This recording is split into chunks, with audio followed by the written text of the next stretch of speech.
Number 1. The last 10 years of my life have not been easy. My father died from pancreatic cancer 3 years ago, and my wife, Cara, and I have hit several rough patches in our marriage.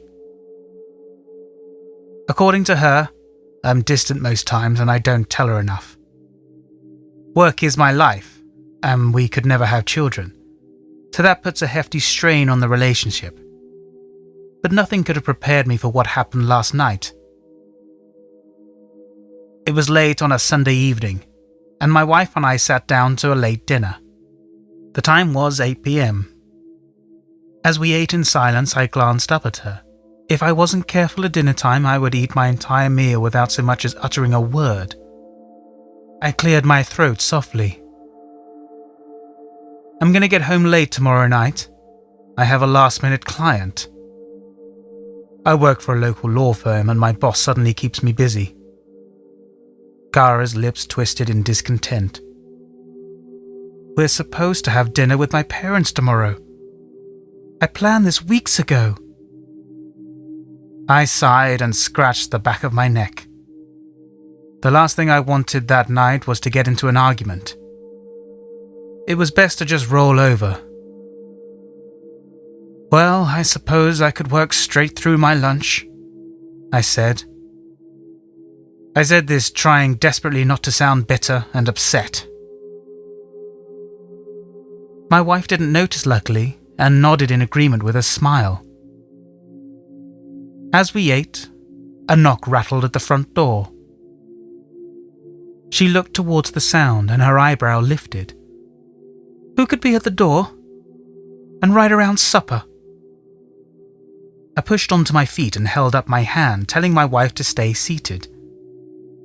I don't know why I expected that to get the message across, but it did.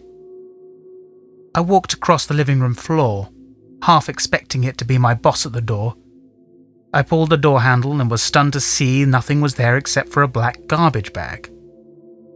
What the hell is this? I asked this question with more volume than intended. I lifted the bag and shook, instantly realizing that there was nothing inside. I hummed and scratched the side of my cheek. That's odd. I shrugged and threw the bag underneath the kitchen sink. My wife was still sitting at the table with a confused expression. What was that about? She asked me. Someone left this bag on the porch, I said, and realized how crazy it sounded. Why would anyone do something so pointless? I couldn't figure out if it was a gift or a joke. I sat at the table and finished my meal.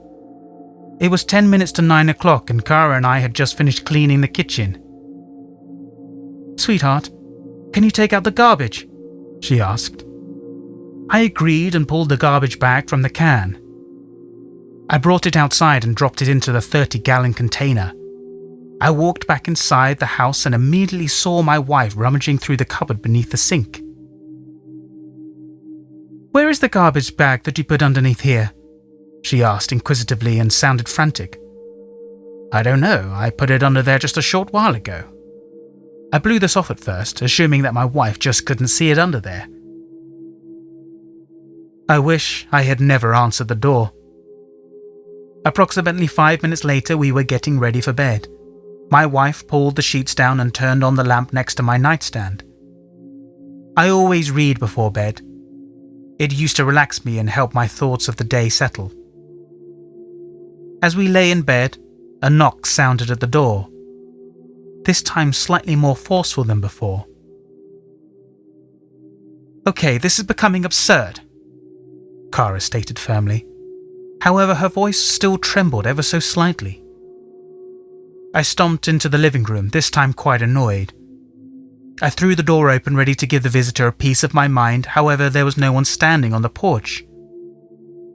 I stepped out onto the front steps and glanced to my left. Lying on the sidewalk was that black garbage bag. I approached it with caution, my body shaking. It could have been the temperature or the anger, but looking back at that point, I think fear was beginning to claw at me. I lifted the bag and shook. This time, something hopped upwards as I shook it. I sighed, my breath rattling within my chest. Someone had to be toying with me. Some practical jokers, more than likely teenagers. I picked up the bag and brought it into the house with me. She must have missed the bag under the sink. I'm sure it's under there. I started feeling unsure of myself. However, I didn't let my imagination run away. I carefully emptied the bag out onto the table and found what was inside, which was a small notebook. I carefully flipped the notebook open and skimmed through it. There was nothing inside. It was an empty notebook. I took a deep breath and stomped outside. I chucked the bag into the big garbage can with force and slammed the lid over the top of it. Fucking kids, I cussed. I went back inside and rested by Kara. What was all that about? She asked. Just some kids trying to mess with us. I felt like it was a lie, but it couldn't be anything else. Kara paused. Oh, all right. She didn't believe me, which I understood because nothing made sense about this situation.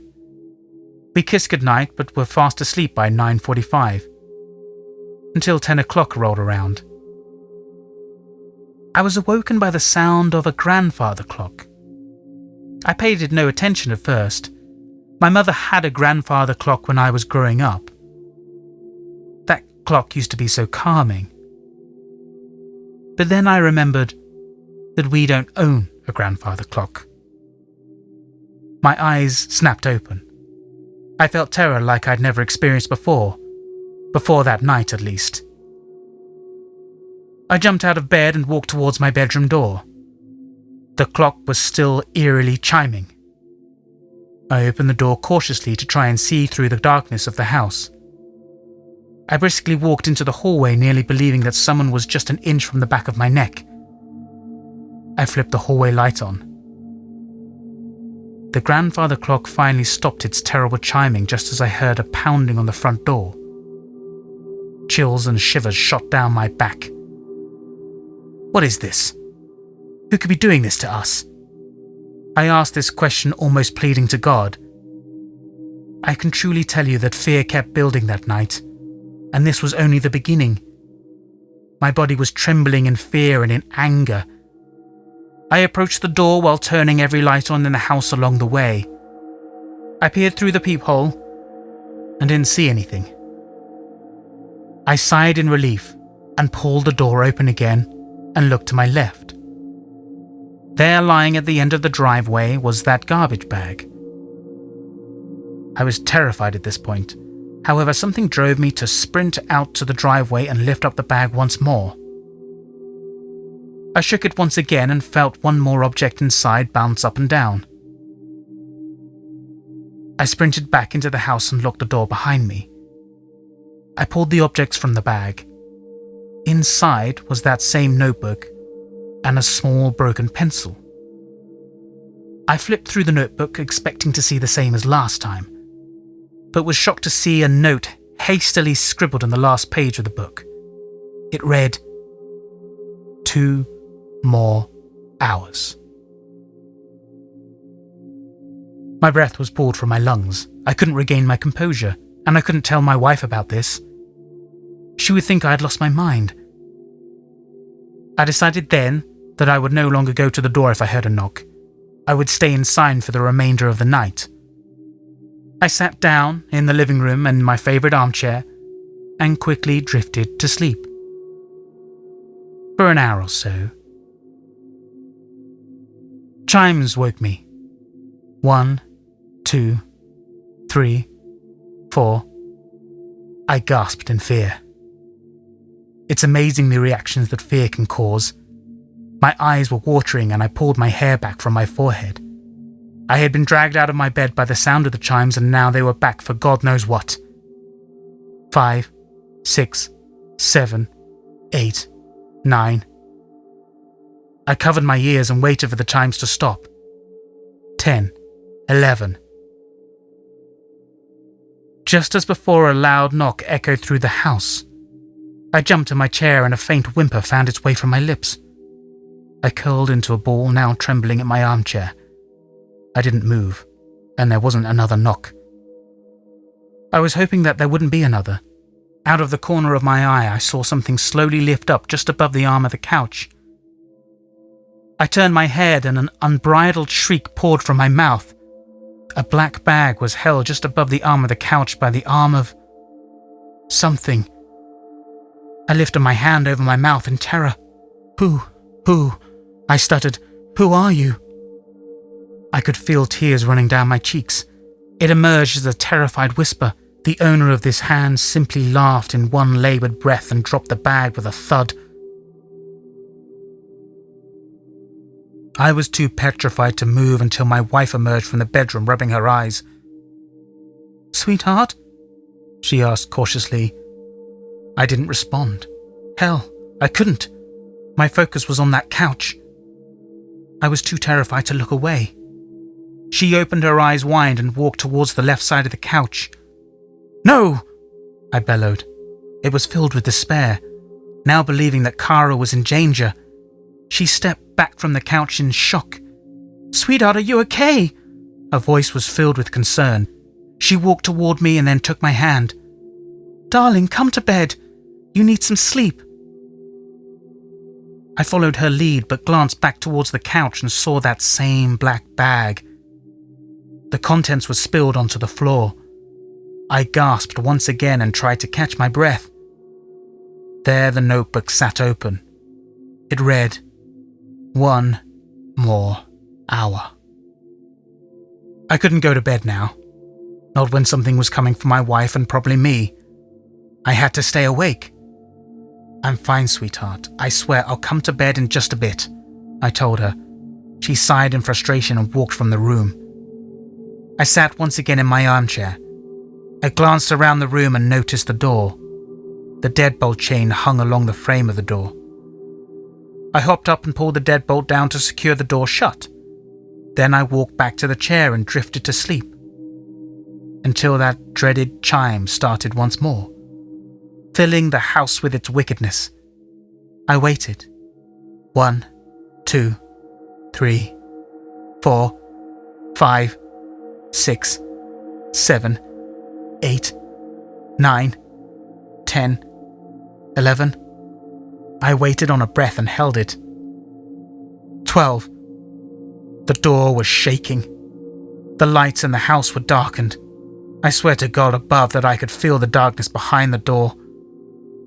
I could feel that whatever wanted me was the most evil entity than anyone could have ever imagined. The shaking stopped and I got to my feet. My legs barely kept me standing. I gained my courage and approached the door and gazed into the darkness, still keeping an eye behind me, expecting that decrepit arm to lift up once more. As my eyes gazed back into the tiny window, a face rose to eye level. Eyes dark, black, and bleeding, its neck stretched and wobbled as it gazed back through the window. I can tell you that when you're truly afraid of something, it sticks with you. Even now I'm struggling to tell this story. In this moment I felt like a helpless child. It was searching for me. The thing stopped looking around and his eyes made contact with me. My breath felt cold. Its lips twisted to an empty grin. Its teeth were black and bloody. It laughed once more in a single breath. Its lungs were rattling with each exhale, its cracked lips pinched outwards, and it started clicking its tongue. A long drawn-out sound emerged from its throat as if it was humming or trying to sing. Its neck twisted as his grin faded into a scowl. "Good night." Its voice was deeply toned. It sounded as if there were 4 things saying the same thing. I fell backwards, unable to speak, and barely able to breathe. I'm not sure if I fell asleep or if I couldn't handle the fear any longer, but Kara woke me up next morning. "Darling, have you been out here all night?" she asked in shock. I nodded my head. Barely able to speak, my wife sighed. "God, it's 8 o'clock in the morning." She opened the front door and stepped back. "This again?" she asked out loud. She pulled in the black garbage bag and dumped out its contents. Out fell the same notebook, I scrambled to pick it up and violently flipped through it and gasped. It read, 16 more hours. Whatever came to my house last night is coming back tonight. One thought that crossed my mind was that maybe that bag was meant for something. I don't even want to say.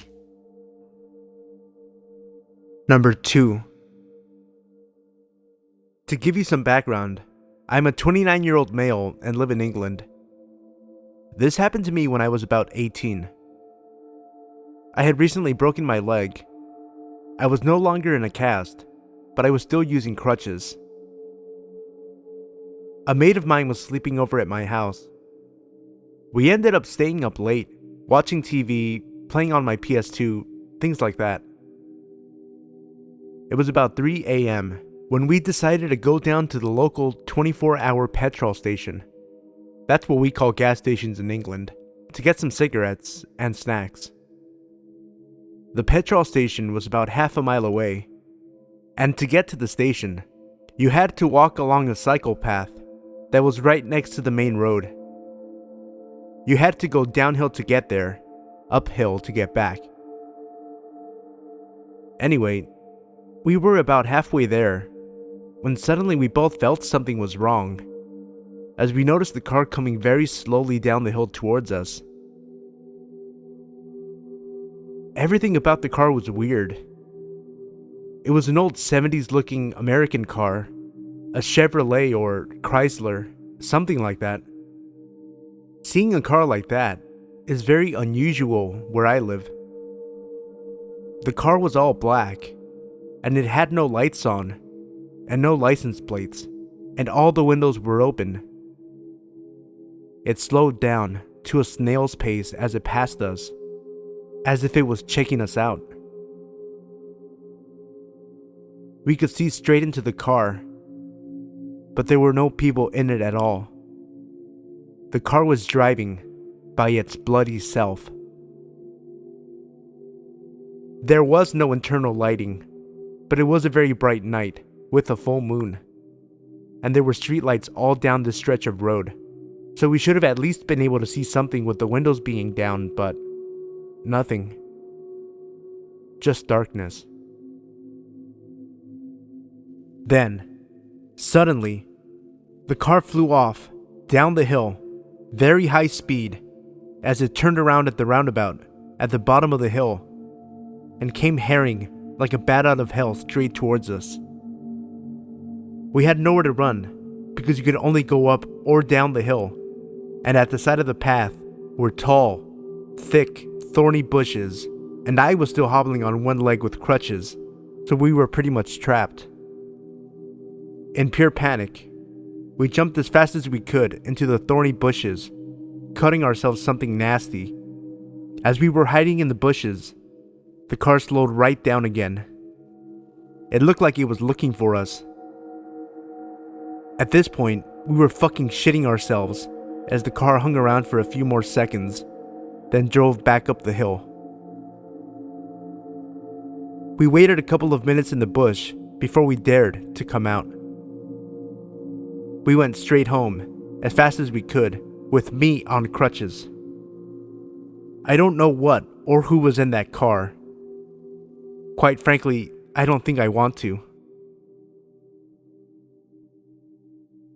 And I was thinking about this the other day, and I actually have a log of when I bought pretty much each record I ever God, had. I wish I had that. I started doing that. So I look back, and it was in 8th grade. I was 13. Nice. I remember So this would have been like 2003. Yeah, I started collecting records because, I mean, not because of them, but because my dad would listen to, I mean, he's a big Beatles fan, and he would listen to classic rock, but when I first started listening, like getting into records, I got into like heavier stuff like AC/DC, Iron Maiden, and it was actually my uncle. He's the one that got me into records, and I remember that the first record I own, which now you own, is Def Leppard's Hysteria, the picture album, and he gave me that for my birthday because I had started talking to him, and he gave me, and I hate that I don't know what the hell happened, but it was one of those. It was like one of those carry-on cases, and you can open up like a backpack, and you can put cassettes. and he gave me his collections of cassettes, and he had AC/DC, Yeah. he had Metallica, and all that stuff.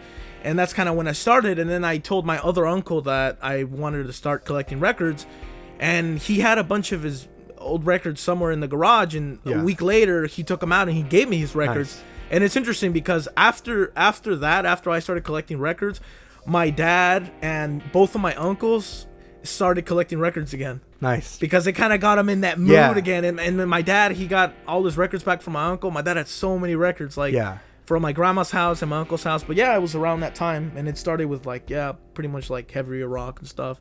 Like AC/DC, that's where I started. And then I started getting into Nirvana and all that stuff. But yeah. Yeah, with me, it was almost the same kind of deal because it's like I started probably around the same time, probably like 2003, 2004. Yeah. But it all started, I remember the first record I ever found was Derek and the Dominoes. It was, Layla and Other Assorted Love Songs that obviously has Layla on it. And I remember I bought it just because I recognized the cover. It was at the guy I've been going to for 17 years buying books from. And then one day he started having records. Yeah. So then I was just like, going through the records, and I found that cover. But I bought that and it was $1. I think I told you this before, but the first record I bought was Pink Floyd's The Wall in TJ. That was the first record I bought. Talk about random. That was the first record I bought. That's a tough one to find too. I was surprised. It's funny because it was like he had clothes, he had like other different stuff, and then he just had The Wall. And then he had it opened up, and I mean you could see the ass there, and immediately I recognized it.